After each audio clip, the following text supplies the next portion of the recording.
everyone, welcome back. If the Barclays apps keeps logging you out automatically, this is usually related to security or system settings.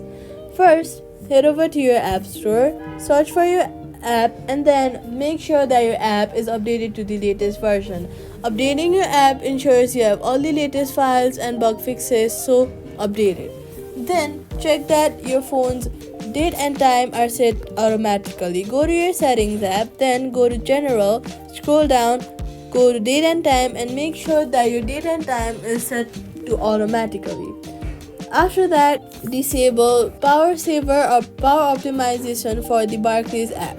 Then avoid switching between networks while using the app.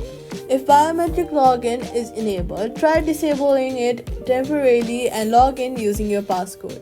If the issue continues, reinstall the app to restart the system data, and that's it. Subscribe for more quick fixes.